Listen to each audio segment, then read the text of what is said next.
is right here, and so many of you guys have been asking about it. So we're working with BlackMagic. We sent them a few products. They sent us a few products, and it was a good relationship to forge. That is a perfect relationship. They have a lot of our your products. back, you scratch mine. I don't know if it's because a lot of our customers are looking for affordable broadcast studio equipment like this, but we get a ridiculous amount of calls about BlackMagic Studio, especially this one, which came out actually at NAB. Yeah, ask and you shall receive. So let's talk about what can be done with this device and our cameras. That's the gist of today's topic. So I'm going to show actually with my iPhone through NDI camera a little bit of a background look at this today. And we're going to take you through the button control and everything and the settings that we have that make this work so well. So here is the setting bar here. And if you can go real close up into it, because I'm not sure how good the quality is on this NDI camera. This is the transition area here. And you can go in here and actually change the settings. There's the settings. And if you go even closer, Tess, because the quality's not that great, you can see we have the video format set to 1080p 29.97. That works with our cameras set at 1080p 30.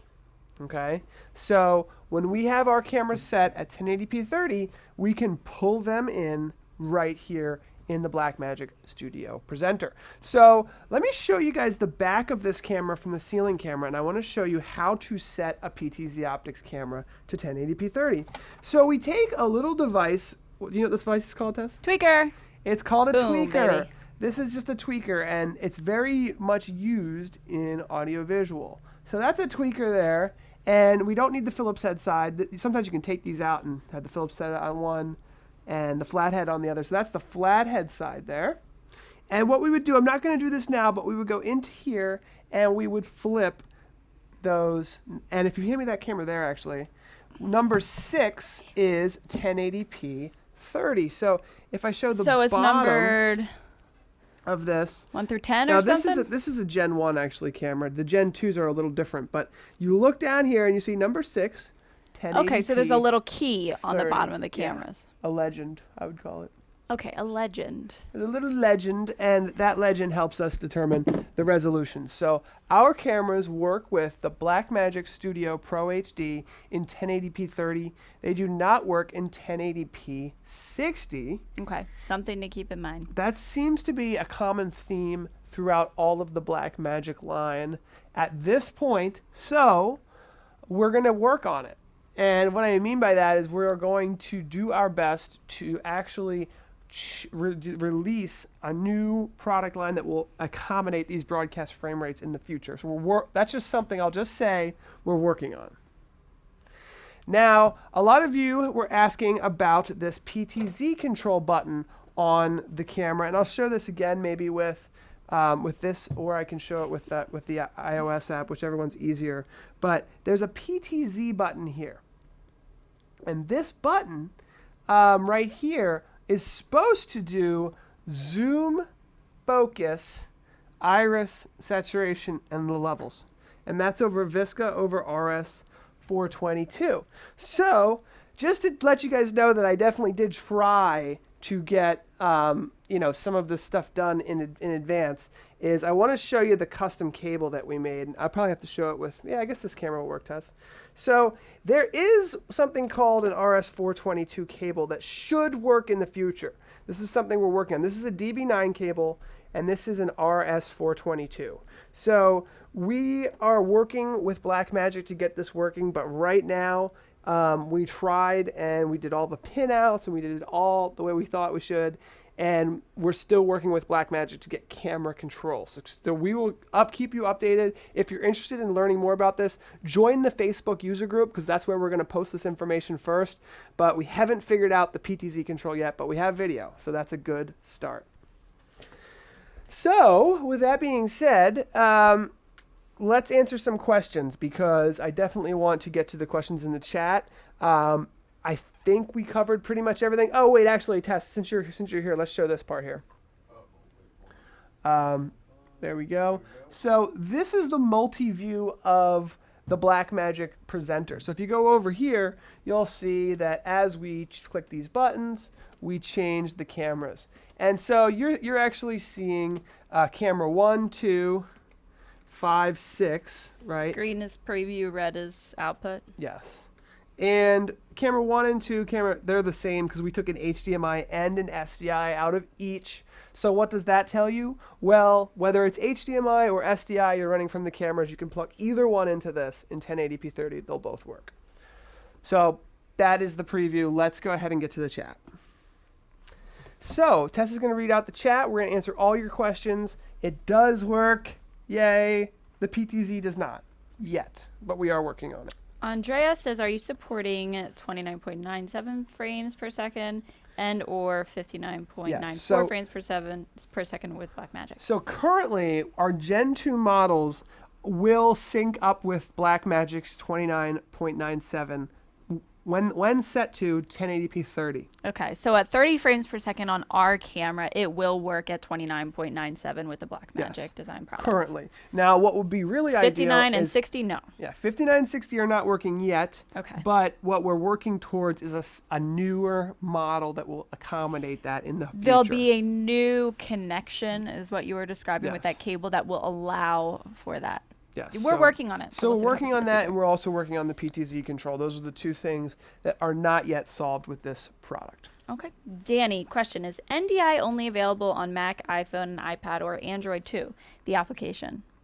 So the NDI camera that we were using is on iOS and Android. It is on Android? Yes, it is. Okay. I don't have an Android. Do you have no, you have an iPhone, Mike? For a while, it was always iOS, so I'm going to have to... Message me on Facebook, and I'll ask around the office, and we'll figure that out. Because or anybody else in the chat that has tried. If you have Android, do you have an NDI app? Yes. Okay, let's go hop over to Facebook. Okay, I spoke with BlackMagic 2 days ago. And not multiple cameras at once. Oh. 2 days ago, they can't control multiple cameras at once, they're saying. Okay. So let's show that really quickly. And so it only works with one camera. Since, actually, you know what? This will probably look pretty good on this overhead camera. And here's also the NDI camera in case Tess wants to go a little closer in on it. But if you can zoom into this little settings menu here, we can go into it that way because, there we go. All right, so what I'm going to show here is in the settings menu, and you hit this little set button to get into it, down here is all of the pan, tilt, and zoom functions. So we have it set to Visca, we have it set to pan, tilt, normal, and then we have the baud rate to 96, but it says connected 0, and we can't seem to get it to connect. So it seems like it should be able to support all 8 cameras that this can pull in via video, but as of right now, we have not been able to get them to connect via this RS422. So we've tried multiple different cameras, even a Sony camera, and couldn't get it to work. Okay, anybody in the chat, if you have done some testing with this device in our cameras, feel free to pitch in here and explain your experience. Thomas says 4K camera anytime soon. We do have a 4K camera in the midst. NDI has taken a little longer than we thought. It's like very, very, very close within just a few weeks. All of our testing is looking very promising to have a very quick release. So NDI took us a little while. That's, we thought, more powerful for today's power users in the 720 and 1080p 60 realm. So that took us a little longer than expected, but 4K is just around the corner. I would say early 2018. And broadcast frame rates, these 59.94s, these 29.97s, for those of you broadcasters out there using these types of BlackMagic devices, those are going to be in the pipeline as well, something that we're working on and we think is important. Does this work with the rack mount version of the ATEM Studio HD?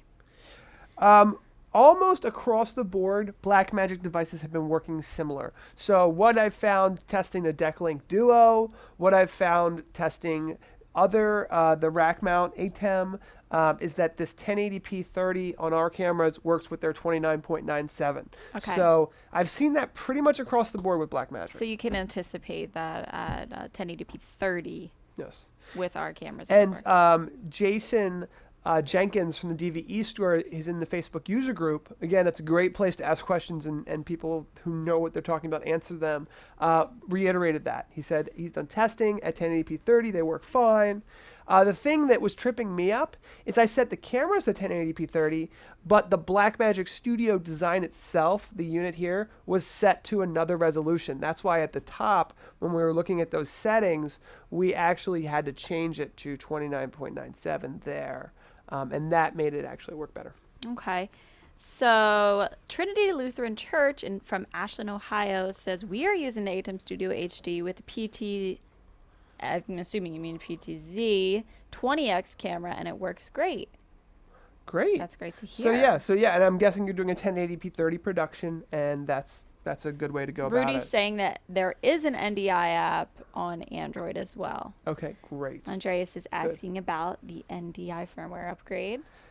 Coming very soon.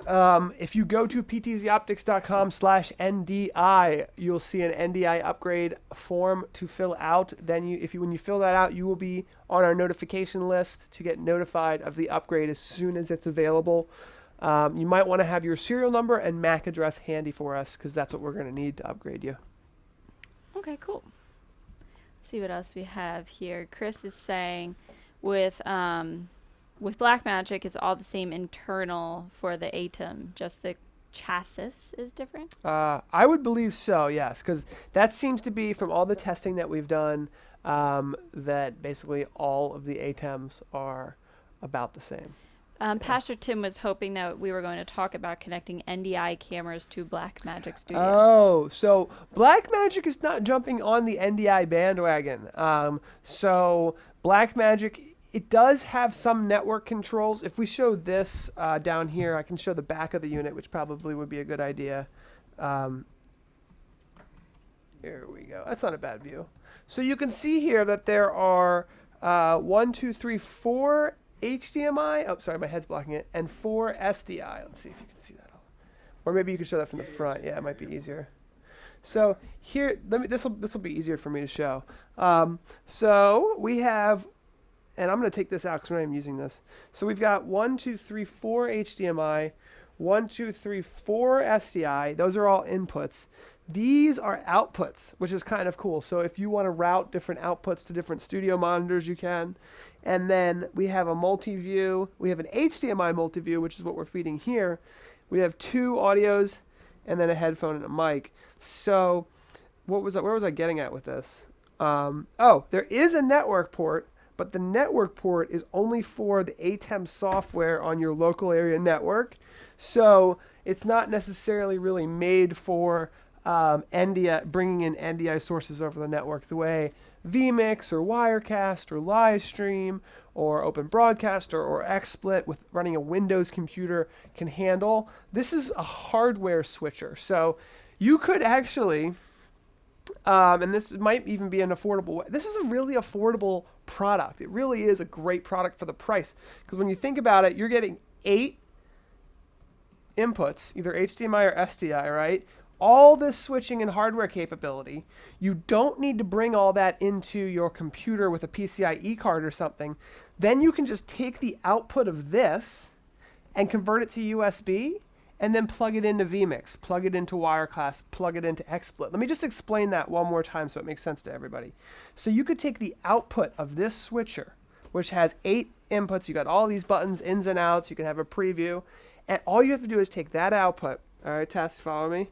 Kind of, yes. One video output from this whole Blackmagic, and you plug it into what's called a frame grabber or a USB capture device with via HDMI or SDI. It comes out USB 3.0. You plug it into your laptop, and now your laptop just sees that as a webcam. So it's just stealing the information that this is sending it. Yes. So you can run vMix, XSplit, OBS, Wirecast, anything you want.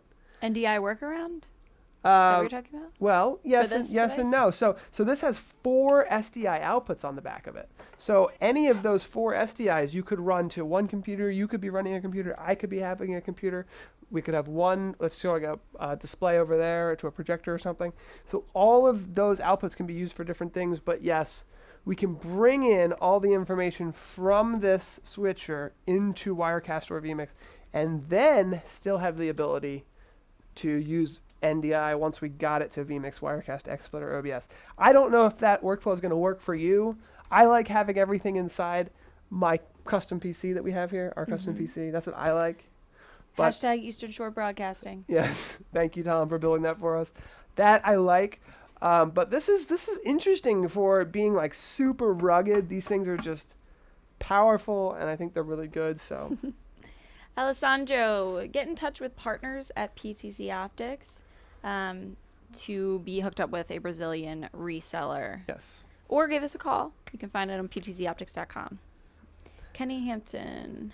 My experience with BlackMagic with my ATEM 4K, they will support one resolution, which is the lowest resolution used on your group of cameras. You cannot mix resolutions with cameras. Yeah, no, you can't. That's a good point, and something that you can on vMix, Wirecast, XSplit, OBS, any of the software platforms. You can mix resolutions, assuming that you have a processor that can handle all of that. These BlackMagic devices, you set it to 1080p 2997, and then everything has to be 2997, right? Or 1080p 30 in our camera's case. But that's right, Kenny, is, once you choose that, it's a hardware-based switcher, and a lot of switchers work that way. Unless the hardware-based switcher is running Windows, like a TriCaster, then, they get around that because it really is just a computer, but with really great software on top. But this is a hardware-based switcher. Hardware-based switchers are great. They have very low latency. They're hard. But what I mean by that is, like, they're durable and strong. Paul likes to throw everything on the ground to test that out. I didn't throw this one on the ground. I wouldn't throw this one on the ground. I'm just for kidding. testing. Maybe on a carpeted ground to test. Okay, Rubival, do you have a solution for fiber? We do not deal with any fiber extensions. So the cameras, that's a good question, though. We have had that request before to have fiber just come right off the camera. There's some really... Now, here's the thing with production and quality and quantity and economies of scale and trying to hit the best price point for the value for your customers is we're providing SDI, HDMI, and IP and audio inputs all in a single unit. It's a small form factor that's affordable. If we were to try to throw fiber in there, the amount of people that would actually need that would be a small percentage. So we could come out with just one unit that had fiber in it, but then the price of that one unit would be expensive because we wouldn't be selling as many as the normal units, because economies of scale. So what I would say, what we've done is we've partnered with multiple companies that provide fiber extensions for either SDI or HDMI. There's one from Fiber Tactical Solutions, which allows you can run fiber like 2 miles, 3 miles. Really? So this guy was, how NASCAR races, they're in general miles long, and they want to have all the cameras so they can capture them at each turn. They would have fiber extensions to each camera, and then all the cameras would come back to a studio in maybe an RV or something. So that's the way that's set up. Those fiber optic cables at either end can have basically products that can pass through camera control as well. So passing through, being able to control those cameras 2 miles away is important when you have pan tilt zoom, just as important as getting the video. And also, you can actually provide power over fiber. So you can Never power knew that. I don't cameras know much too. about fiber. Yeah, it's Interesting. Cool. So See what we have missed. Yeah, Zoltif, I think, was mentioning about some outdoor camera. The only thing that does not use. work is the controller. Yes, the only thing that we haven't gotten Martin. to work yet, and I am confident that we're going to get this to work, is the pan tilt zoom control. So we're working directly with, this is the PTZ, this is the zoom button, this is focus, iris, it's all there. It works over Visca. We're going to get it to work with, I'm confident, I can't make any promises, but I'm confident that we can get it to work with our cameras. So it really just comes down to getting getting our engineers to work with BlackMagic, and we're already in contact with them. They sent us this unit, so we should be moving forward with that. Ruberval is looking for a solution for video over IP. Well, if you're looking for video over IP, it's tough to beat the NewTek NDI. It's one of the best out there. Our cameras today have RTSP, RTMP built in. But so tomorrow. Those exact same cameras, not exactly tomorrow, but who knows? As a metaphor, tomorrow. Just kidding. I can't say that. Basically, very soon, NDI will be built in. So if you want to pick up an SDI model of our PTZOptics cameras, you can upgrade the firmware to include NDI for half off for a limited time. For half off for a limited time. That's basically the pitch. That's the pitch. It will be half off It's for a limited deal. time, which would be a good deal. Let's roll the credits, and then we'll take some questions in the post-show. Thanks, guys, for tuning in. We are live every Wednesday at 2 p.m. Eastern, 11 a.m. Pacific. PTZ Optics, back to basics. Go join the user group if you already haven't. Audio. Boom, audio. So we just...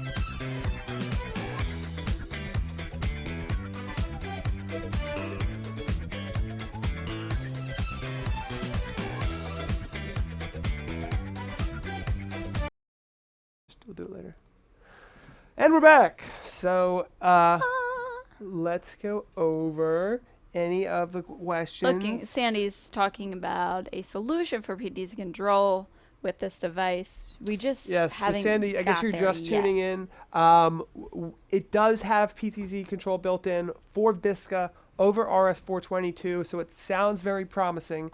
We built this custom cable here. Made a. Well, this is literally I spent all morning because the BlackMagic manual says to use a DB9 cable and create a custom cable for your PTZ camera, which we did, and it still didn't work. And we did the pinouts, we did everything, it just didn't work. So we have to work with BlackMagic to see what's going on. We know that a lot of our customers are using BlackMagic, so this is becoming a high priority. We have direct contact with some people over there, and we have the unit, so we're testing. We haven't got it to work yet. So it might be something stupid. I don't know, but we did our best to test it today and this week, and it hasn't worked yet. But I'm confident that it will, because everything I'm looking at, I'm seeing baud rate, I'm seeing Visca, I'm seeing everything that you would need to see for this kind of thing, and it's just not working yet. So I'm not. It might be something stupid, and so what I would suggest is join the Facebook user group, and we're going to, as soon as we figure this out, we're going to do a big video about it, and maybe even a back to basics tutorial. We're definitely going to do a tutorial on how to set it up. That was what I was hoping to show today, but the big find was that this is compatible with our cameras set at 1080p 30. Woohoo! That's the big deal today. So that's why we thought it was good enough to at least have the show on it, to show people how to set it up. Answer that dying question of so many people. Yes, coming so in on many the people Facebook asking messages. about that. So we got that out of the way, and Saves me PTZ sometimes. coming soon. I would really highly anticipating that working. That may wrap it up for us today. Okay, Bob says, are any of your cameras broadcast HD quality? Does that if that means means like frame rates? If that's 1080p, if you're talking about broadcast frame rates, then no, we went with full frame rates, so 1080p 60 for now, 1080p 50, 1080p 30 for now. Broadcast frame rates coming soon. It's definitely been a request that we are going to address, so that is coming. The cameras do stream in 1080p though. Chris is looking forward to it working in 59.94. Yes, that is an important upgrade that we're going to be working on. So hopefully before the end of the year, maybe early 2018, but definitely on the roadmap. Yes, Thomas, I got your information. I'll be in touch with you shortly. For the mouse pad, good. These mouse pads, they're like gold. Does our audio, if I could mask the audience, does our audio sound okay today? Because we've been having some issues, not issues, but I'm just, like, if someone out there is an audio nut and wants to really critique the audio, I would like to take the criticism constructively and tweak our system if needed. That sounds lovely. We had a slight hissing yesterday that we're trying to make sure I it's think we were completely able to like eliminated. take care of a lot of it, Mhm. like early on in the pre-show, so we got rid of it. But it's not perfect. That What's we happening know. with our Behringer, the audio in the Behringer is at such a low level, but when it comes into vMix, all of a sudden it's completely peaking. Yeah. When our levels are set so low. I had Shane look at it, Yeah. and he is Our like an audio engineer. guy, so I don't know. Do you want to show the unboxing? Oh, we forgot. Let's show the Look at unboxing real quick. unboxing. So this is the box that it Everyone's comes saying in. the audio is great. All right, good. So Yay. we got the audio right. There it is there. And just gives you a little look at the unit. If you didn't see it already. What do the instructions come in? They come in a little. That's a good The question. instructions. They come in a little teeny. I think we showed it in this video. This little teeny. This is like BlackMagic always does this. Oh, is it a card? Yeah. Okay, so they put like a chip in here, and A it's little very SD tech. card. Yeah. Oh, you can see it. So Very techy. very techy little SD card. So good. Sounds good today. That's great. Oh, and it works as a lovely fan if your studio gets warm. So thanks so much for joining, everybody. That's our show. We wanted to definitely pull this product out. We're always looking for, if you have a product that you want to see our cameras work with, we will buy it. We will get it. We will test it. We will buy it. If Doesn't matter it's how not much $1 million, it costs. and then and if it makes sense, I mean, if a lot of people in the user group want to see it, this was one made a lot of sense. Everybody was talking about this one, so it was important for us to do this review. So if you want to join the PTZOptics user group on Facebook, let us know there. That's where we kind of hang out, and then we'll go from there. Great place to be, great community. Join PTZ Optics Pals, facebook.com/group/PTZ Optics Pals. We'll see you next time. Bye, everybody.